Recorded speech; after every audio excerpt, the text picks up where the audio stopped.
नमस्कार, आप देख रहे हैं न्यूज़ अड्डा 24/7। आपके साथ मैं हूं मेघा अग्रवाल। सुबह सुबह आज हम आपके साथ लाइव जुड़े हैं, वजह बेहद खास। हमारे साथ आज सुबह सुबह हमारे स्टूडियो से जुड़े हैं परम संत कंवर साहिब जी महाराज, जिन्हें हम बहुत आदर के साथ महाराज जी कहकर बुलाते हैं।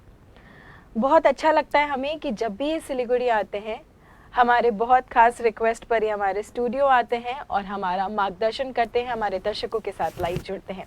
आइए हम सब मिलकर उनका स्वागत करेंगे और फिर आगे की बातचीत हम इनके साथ करेंगे। महाराज जी, बहुत बहुत स्वागत है आपका न्यूज़ अड्डा के स्टूडियो में। धन्यवाद। इस बार तो ठंड बढ़ चुकी है महाराज जी। नॉर्थ बंगाल का वेदर कैसा लग रहा है? सबसे पहले तो मैं आपसे ये जानना चाहूंगी। इतनी ठंड नहीं है, अच्छा मौसम है ये तो, जिसको बहुत अच्छा है। लेकिन वहाँ मैदान में बहुत ज़्यादा अब ठंड शुरू होने वाली है और अब भी है इस ठंड। महाराज जी, सबसे पहले तो मैं आपसे ये जानना चाहूँगी, क्योंकि आज बाल दिवस है और 2 दिनों के बाद, लगभग 1.5 वर्षों के बाद स्कूल खुलने जा रहे हैं बच्चों के जी। इस पर क्या प्रतिक्रिया है आपकी? और कहीं ना कहीं हम देख रहे हैं कि इन 1.5 सालों में बच्चों की पढ़ाई पर से रुचि खत्म होती चली जा रही है। क्या कहना चाहेंगे? क्या आप गाइड करना चाहेंगे बच्चों को कि करीबन 1.5 सालों के बाद बच्चे वापस स्कूल में जाएंगे? ये बात तो सही है कि इतने दिन के बाद एक जो काम लगातार करते थे और वो काम छूटने के कारण ज़रूर बच्चों को थोड़ी सी बंदिश महसूस होगी, क्योंकि अब तक तो वो स्वतंत्र रहे 1-1.5 साल तक, पहले से जो आदत स्कूल जाने की थी। लेकिन कुछ दिन के बाद में उनको पुराने मित्रों से जब मिलेंगे, मिल बैठ के क्लास में जाएंगे, तो उनको अच्छा भी लगेगा। और काफ़ी दिन से वो इस चीज़ से परेशान भी थे कि हम स्कूल नहीं जा पा रहे, अपने दोस्तों से नहीं मिल रहे और उनके खेलने में, अपनी बातें करने में, या जो भी उनका जो बातें बच्चों की होती हैं वो शेयर नहीं कर पाते थे। घर में बुज़ुर्गों के साथ में उनके विचार और ख्यालात नहीं मिलते हैं। इसलिए अब उनको पुनः एक तो ये खुशी भी मिलेगी और दूसरी चीज़ वो उनकी जो पढ़ाई का कार्य है वो भी लगातार एक सुचारू ढंग से चलेगा। तो बीच में जो उनको ब्रेक लगता था, पढ़ते ज़रूर थे लेकिन वो बात नहीं थी जो क्लासरूम में बैठ के बच्चे पढ़ते हैं और अध्यापक से जो रूबरू होकर उनको जो शिक्षा मिलती है तो वो अब मिलेगी, वो उनके लिए अच्छा होगा। महाराज जी, आपसे और एक सवाल जानना चाहूँगी, क्योंकि अब हम देख रहे हैं कि कोरोना जैसे जैसे जा रहा है, हमारी ज़िंदगी भी वापस धीरे धीरे स्वाभाविक होती चली जा रही है और लोग पहले से बदल रहे हैं, उनका लाइफस्टाइल भी चेंज हो रहा है। आश्रम की अगर हम बात करें विनोद की, तो वहाँ पर अब कोरोना के बाद किस तरह का सिचुएशन आप देख रहे हैं? लोगों की रुचि किस तरह से बदल रही है? कोरोना के बाद में तो धीरे धीरे पहले से भी ज़्यादा लोगों का जो विचार है वो और भी ज़्यादा अच्छा हो गया। लेकिन मैंने तो उस कोरोना के दौरान भी उनको इस चीज़ से वंचित नहीं होने दिया कि उनको सत्संग लगातार मिलते रहे।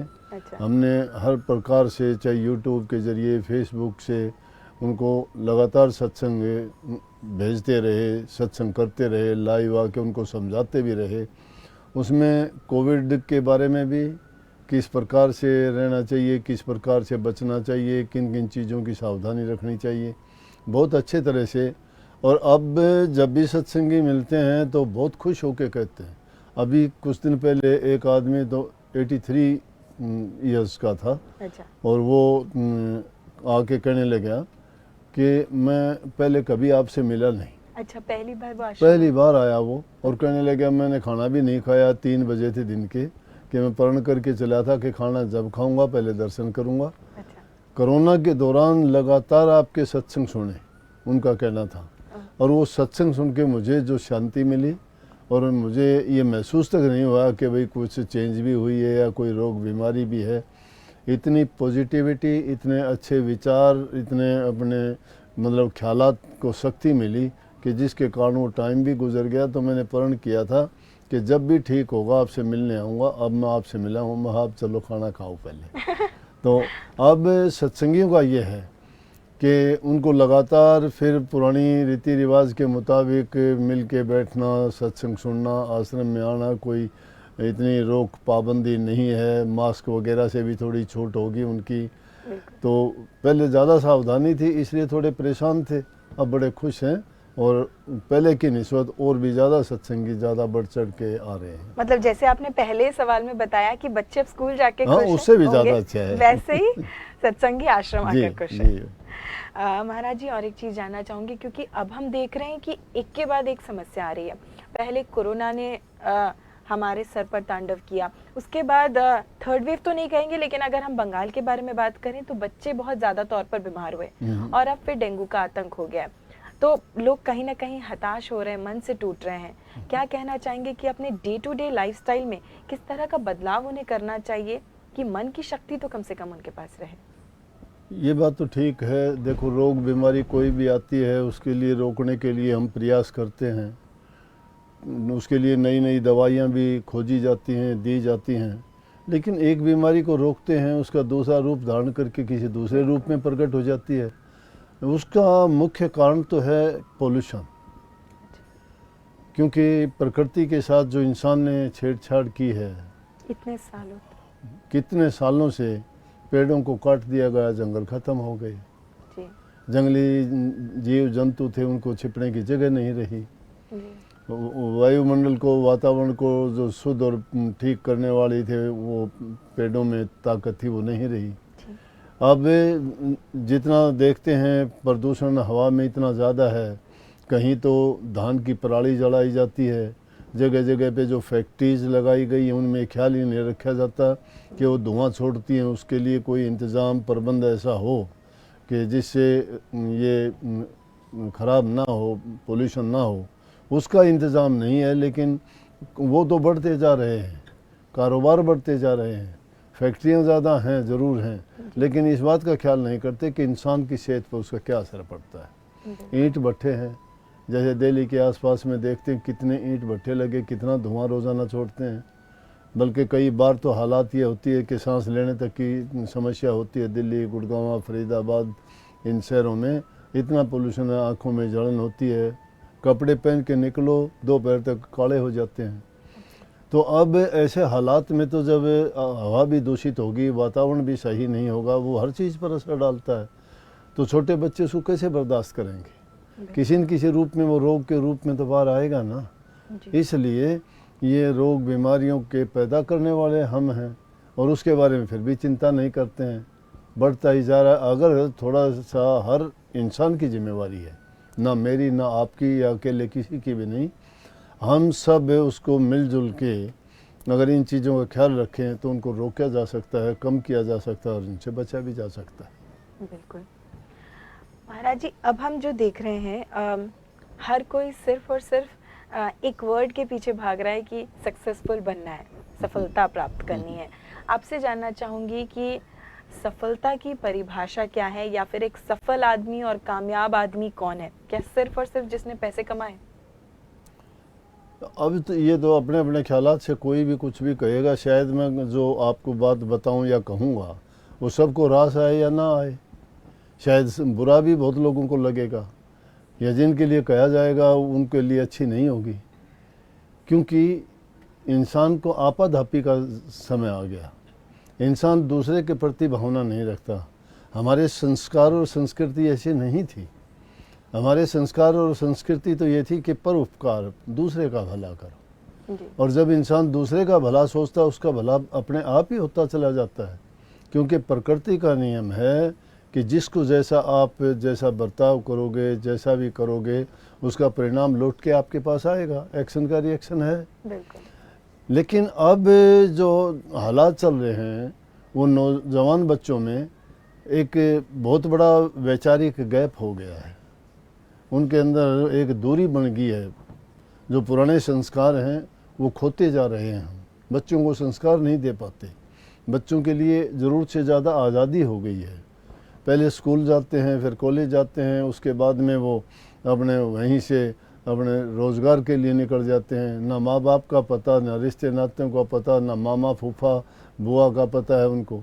उनके तो सिर्फ जो क्लासमेट हैं, उनके जो विचार, उनका सोचने का जो सतर है वहीं तक सीमित हैं वो, और उससे सीधे अपने काम में लग गए। अब लड़की भी जिससे शादी करते हैं वो भी, अव्वल तो काफ़ी लोग पहले ही डिसाइड कर लेते किससे किसकी शादी करनी है, तो वो अब उसके बाद में अपने रोज़गार में चले जाते हैं।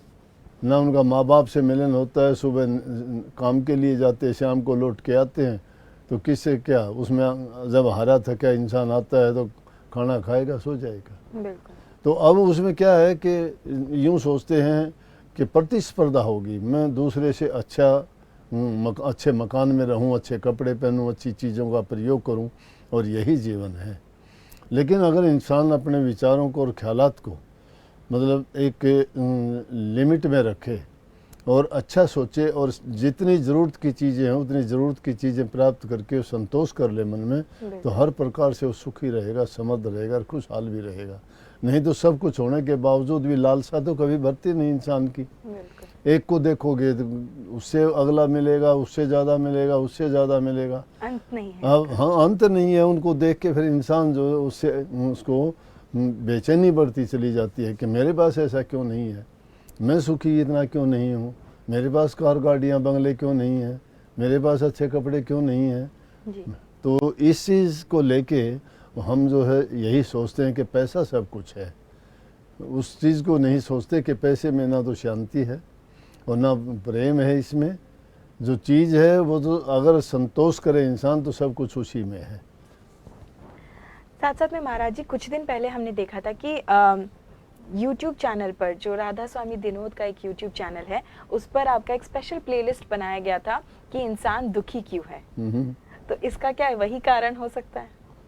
आपने देखा ही था तो पूछने की जरूरत क्या रहेगी उसमें। मैंने देखा है, पर हमारे दर्शकों ने नहीं देखा होगा, शायद जिन्होंने नहीं देखा उनके लिए मैं जानना तो उनके लिए बात तो आ गई ना, सभी इसमें आ गई जी। कि दुख का कारण क्या है। दुख का कारण भी यही है कि इंसान अपने जीवन में किसी प्रकार भी सुखी नहीं है। अपने दुख से दुखी नहीं, वो इसलिए दुखी है कि दूसरा सुखी क्यों है। वो इस चीज़ को जब देखता है दूसरा सुखी और मैं सुखी क्यों नहीं हूँ, दूसरे के पास ये साधन है मेरे पास क्यों नहीं है, लेकिन वो इस चीज़ में तो करता है, लेकिन मेहनत करने में, उसकी तरह काम करने में वो नहीं सोचता कि इसने कितनी मेहनत की होगी, इसने कितनी कठिनाइयाँ पार की होंगी, और उसके बावजूद इसको इस सुख और इस जगह तक पहुंचने के लिए इसके जो संघर्ष थे, उन संघर्ष के बारे में भी अगर सोच ले तो इंसान दुखी नहीं होगा। बिल्कुल। महाराज जी, एक सवाल हमारे एक दर्शक के द्वारा भेजा गया है, ये मैं ज़रूर आपसे पूछना चाहूँगी कि लास्ट टाइम पे भी जब हमारा इंटरव्यू सेशन हुआ था, तब भी हमारे वो दर्शक ने ये सवाल किया था। वो जानना चाहते हैं आपसे कि सही रास्ता क्या है और बिगड़ने की परिभाषा क्या है?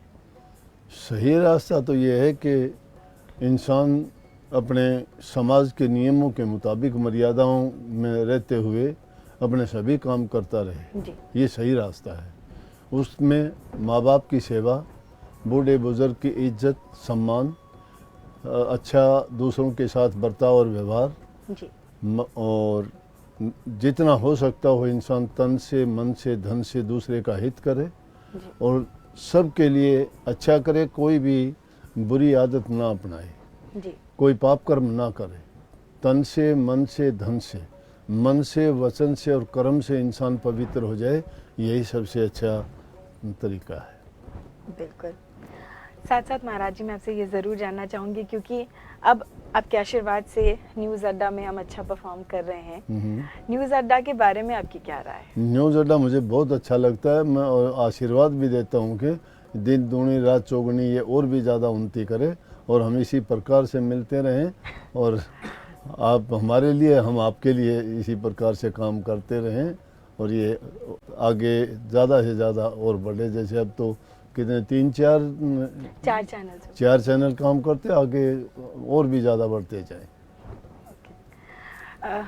तो फिलहाल इस वक्त महाराज जी के साथ हमने न्यूज़ अड्डा पर एक खास बातचीत की, और महाराज जी एक छोटा सा तोहफा हमारी तरफ से आपके। धन्यवाद।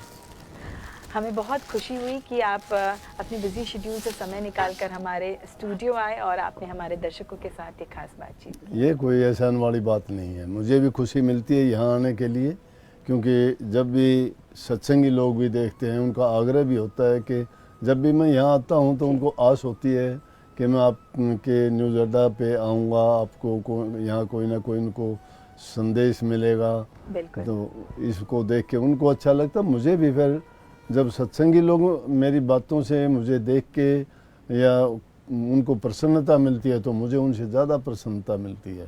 वो मुझे प्यार करते हैं, मैं उससे भी ज़्यादा प्यार करता हूँ। बिल्कुल।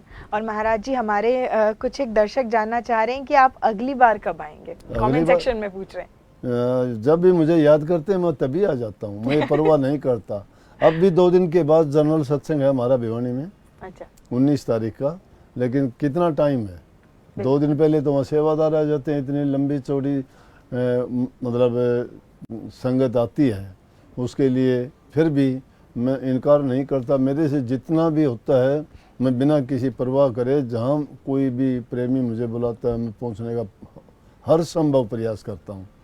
और यहाँ तो सिलीगुड़ी का तो ये है, पता नहीं साल में कितनी बार आता हूँ मैं, क्योंकि यहाँ पर सत्संगी आपसे बहुत प्यार करते मैं इनसे ज़्यादा करता हूँ इसीलिए आते हैं। हैं। महाराज जी, बहुत बहुत धन्यवाद कि आप हमारे स्टूडियो आए। आपका भी बहुत बहुत धन्यवाद। तो फिलहाल इस वक्त न्यूज़ अड्डा के स्टूडियो पर लाइव आप सुन रहे थे महाराज जी को, जिन्होंने काफ़ी सारी चीज़ें हमें बताई। आपके सवाल जो आपने लास्ट इंटरव्यू के बाद हमारे कमेंट सेक्शन में रखा था, हमारे इनबॉक्स में हमसे पूछा था, वही सारे सवाल हमने इस बार महाराज जी से जानने की कोशिश की और हम उम्मीद करते हैं कि आपके सवालों का जवाब आपको ज़रूर मिला होगा। फिलहाल इन्हीं सारी बातों के साथ हमें आप दीजिए इजाज़त, बने रहें इसी तरह से न्यूज़ अड्डा के साथ। धन्यवाद।